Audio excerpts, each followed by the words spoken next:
लड़की ने कहा कि मैं अभी आपको कुछ ऐसा दिखाने वाली हूँ जिसे देखते ही आप शादी के लिए मना कर देंगे। आपसे पहले दो को दिखाया था, उन्होंने ऐसा ही किया। मेरा नाम अजीत है, मैं एक मैकेनिकल इंजीनियर हूँ। मैं स्वभाव से बहुत ही रिजर्व हूँ, इस कारण कभी मेरी लड़कियों से ना ज़्यादा दोस्ती रही, ना ही कोई मेरी गर्लफ्रेंड बनी। अब मेरी जॉब लग गई थी और घर वाले अब शादी की बातें करने लगे। घर पर कई तस्वीर और बायोडाटा आने लगे। उसमें से मुझे अंजलि देखते ही पसंद आ गई। बायोडाटा से पता चल रहा था कि वो अच्छी पढ़ी लिखी थी। मैंने अपने घर वालों से कहा कि मुझे लड़की पसंद है। हम लोग अंजलि के घर उसे और उसके परिवार को देखने गए। फिर जब अंजलि चाय लेकर आई तो वो मुझे उसकी तस्वीर से भी ज़्यादा सुंदर लगी।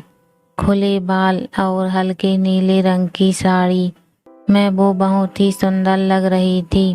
फिर घर वालों ने हमें एक कमरे में बातें करने भेजा। कमरे में वो चुप थी, उसके चेहरे पर इतनी खुशी नहीं थी। मेरा दिल धड़क रहा था, मुझे लगा कि उसे मैं पसंद नहीं हूँ। फिर मैंने ही बात शुरू करते हुए कहा कि आप क्या करती हैं। उसने मेरी तरफ घूर कर देखा और कहा कि आपने बायोडाटा देखा नहीं तो मंगाया क्यों था। उसकी बात सुनकर मुझे लगा कि वो मुझ में कोई इंटरेस्ट नहीं दिखा रही है। फिर मैंने उसे डायरेक्टली पूछ लिया कि आपको मैं पसंद नहीं हूँ। वो बोली, मेरी पसंद की बात नहीं है, आप खुद मुझे नापसंद कर देंगे, मुझे पता है। उसने कहा, अभी मैं आपको ऐसा कुछ दिखाने वाली हूँ कि आप वो देखते ही आप शादी के लिए मना कर देंगे। आपसे पहले दो को दिखाया, उन्होंने भी देखते ही मना कर दिया। यह सुनकर उसने अपने खुले बाल जो पीछे थे उनको आगे किया। इतने में ही कमरे के बाहर से आवाज आ गई और उसकी माँ कमरे में आ गई। शायद उन्हें भी पता था कि वो हर लड़के के साथ ऐसी ही बातें करती है और कुछ बताती है। उसकी मम्मी ने कहा, चलिए बाहर, सब आपका इंतजार कर रहे हैं। अंजलि ने अपनी माँ की तरफ देखा। मैं बाहर आ गया और बाहर मेरी माँ और पिता, जिन्हें भी मेरी शादी की जल्दी थी, वो भी मेरे मुँह से बस हाँ सुनना ही चाहते थे। मेरे आते ही मेरी माँ मुझे बाहर ले गई और पूछा कि क्या तुझे लड़की पसंद है। मैं मना नहीं कर पाया, लेकिन एक बात मुझे खटक रही थी कि आखिर वो क्या बताने वाली थी। उसकी मम्मी जिस तरह से जल्दी से कमरे में आई, मुझे बाहर ले गई, लगा ऐसा जैसे वो हमारी बातें ही सुन रही थी। मैंने शादी के लिए हाँ कर दी। मेरे घर वालों ने उन्हें हाँ में जवाब दे दिया, लेकिन अब मैं एक दुविधा में था कि मैं क्या करूं। मैंने उससे बात करना चाहा, मैंने उससे नंबर नहीं मांगा था। मैंने उससे बात करना चाहा, मैंने उससे नंबर नहीं मांगा था। मैंने अपनी मम्मी को कहा कि आप बात करें और उसका नंबर ले लें। मम्मी ने अंजलि की मम्मी से फ़ोन पर बात की और अंजलि का नंबर मांगा, लेकिन उन्होंने यह कहकर मना कर दिया कि अंजलि का फ़ोन अभी ख़राब है। मम्मी यह भी कह रही थी कि वो लोग शादी के लिए जल्दी कर रहे हैं। इन सब बातों से मेरे मन में कुछ अजीब सवाल आने लगे।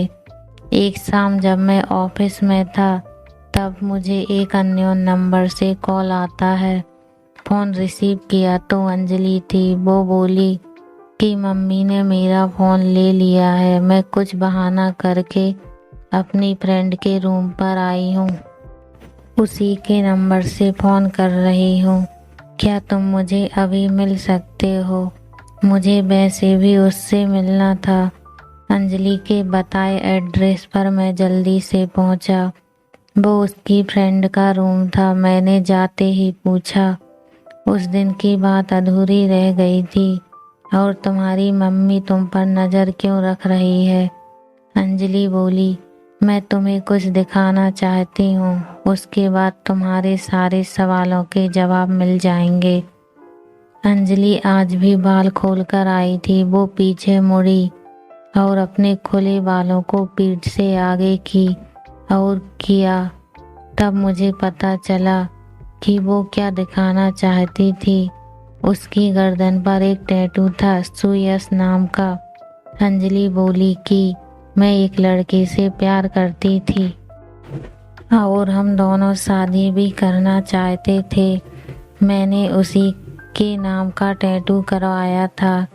यह बात मैंने अपने घर वालों को भी बताई थी और वो तैयार भी हो गए थे, लेकिन सुयश ने मुझे चीट किया। वो मेरे अलावा भी किसी और को डेट कर रहा था और वो लड़की पैसे वाली थी, इसीलिए उसने मुझे छोड़ दिया।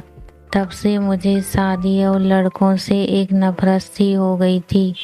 उस लड़के को मैंने बहुत प्यार किया, लेकिन उसने मुझे धोखा दिया। तुमने पहले भी 2 लड़कों को मैंने टैटू दिखाया और उन्होंने सच जानकर शादी के लिए मना कर दिया। इसीलिए मम्मी मुझ पर नज़र रख रही है कि मैं तुम्हें भी कहीं सच ना बता दूं। लेकिन मैं लड़कों की तरह नहीं हूँ। मैं नई जिंदगी की शुरुआत सच के साथ करना चाहती हूँ। मैं सुनकर सोच में पड़ गया कि जिसको प्यार मिलता है उसे प्यार की कद्र नहीं होती। आखिर इतनी प्यार करने वाली लड़की को कैसे कोई धोखा दे सकता है? मैंने कहा कि मुझे तुम्हारे पास्ट से कोई मतलब नहीं है, लेकिन मैं चाहता हूँ कि मुझे भी तुम उतना ही प्यार करो जितना उस लड़के को करती थी।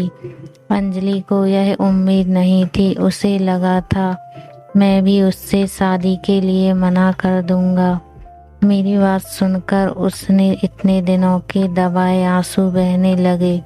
मेरी शादी अंजलि से हो गई और मैं अपने आप को बहुत खुशकिस्मत मानता हूँ कि मुझे अंजलि जैसी सच्ची और प्यार करने वाली लाइफ पार्टनर मिली।